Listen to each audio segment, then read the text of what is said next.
नुआ सरकार प्रतिष्ठा हैला परे आम सरकार रो जो विजन आम सरकार रो जो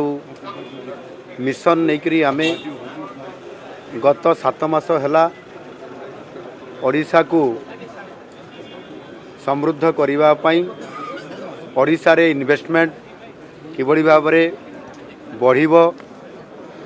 देश भितरु एवं देश बाहरु इन्वेस्टमेंट केमती आसीबो ताकू नेइकरी निरंतर भाव रे आम सरकार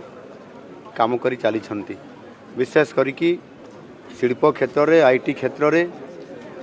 एवं ता सहित मध्य केमिकल्स पेट्रोकेमिकल्स रिन्यूएबल एनर्जी ये समस्त को आधार करी जेते बेले आमे आम नुआ सरकार रो मिशन को लेकर आमे आम सरकार रो कार्यक्रम आरंभ करलु एवं विशेष करिकी उत्कर्ष ओडिशा को आगो को नेबा पाई Utkarsh Odisha make in Odisha conclave 2025 रो जेते बेले कार्यक्रम को आमे त्वरान्वित कलु। आमे प्रथम रे भारत वर्षर अनेक उद्योगी पुंजीपति निवेशकारी सहित भारतर राजधानी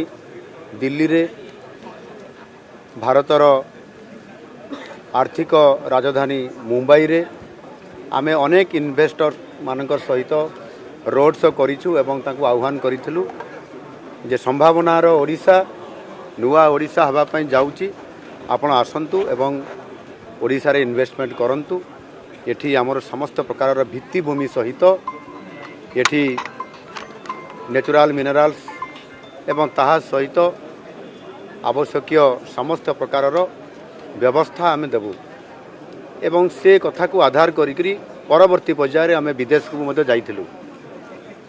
सिंगापुर रे आमे सेठी पेट्रोकेमिकल्स सेमीकंडक्टर एवं आईटी सेक्टर रो किबड़ी भाव रे तांकर सहित संपर्क प्रतिष्ठा करी ओडिशा रे अधिक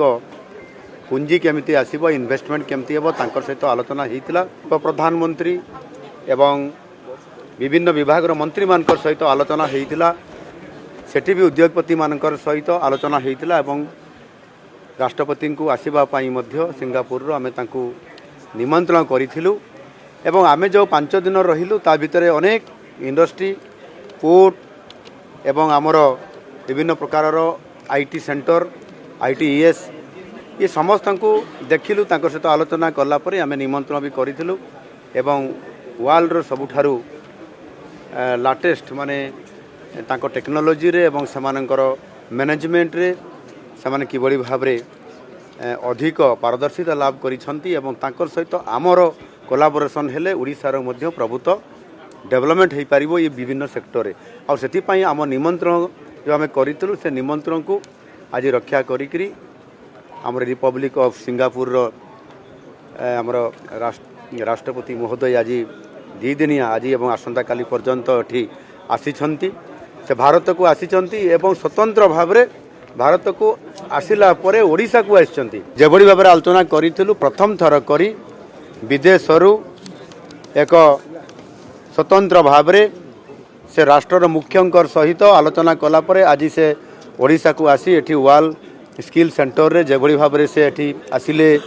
आलोचना हैला। प्रथमे आईटीसी होटेल्स रे तांकर सहित हमर द्विपाक्षिक आलोचना आरंभ हैला एवं आफ्टरनून रे एठी से आसिकी तांकर सहित इंटरप्शन हैला एवं आमे कोन करिया पय चाहूचु आमे को स्थिति रे अछु हमकु किबडी भाव रे तांकर सरकार सिंगापुर सरकार सहयोग कले आमे आगु को जाई परिबु एथिरे उभय तांको देश एवं आम राज्यर प्रभुत्व बेनिफिट हेबो एवं ता सहित मध्य आम पिला माने जो माने एठी स्किल सेंटर रे से माने काम करूछंती तांको से विजिट करले तांको देखिले तांको सहित इंटरप्शन हैला अति चमत्कार भाव रे ये जो कार्यक्रम हैला। नुआ सरकार मात्र आसीबार 7 मास ये भितरे आज आमे जेभली भाव रे आज आमको एवं आमको सहयोग करिया पई एवं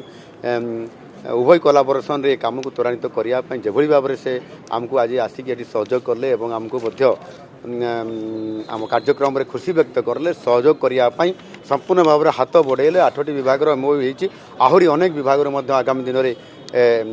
एमओयू हेबो। ये समस्त कथा को ओडिशा को से जानुछंती देखिबे एवं आमर जेभली भाव रे एठी मैन पावर अछि एठी आमर इंफ्रास्ट्रक्चर आज अच्छी एठी पोर्ट अच्छी एठी आमर मिनराल्स अच्छी माइन्स अच्छी ये समस्त को देखिक किभली भाव में आगामी दिन में ओडिशा सहित संपर्क प्रतिष्ठा कले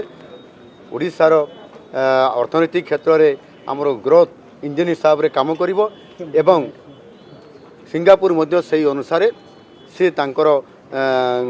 संपर्क रे तांकर मध्य विकास हो पारिबो सेथिपाई ए जो आज एमओयू साइन हैला निश्चित भाव में ओडिशार प्रभुत्व लाभ हो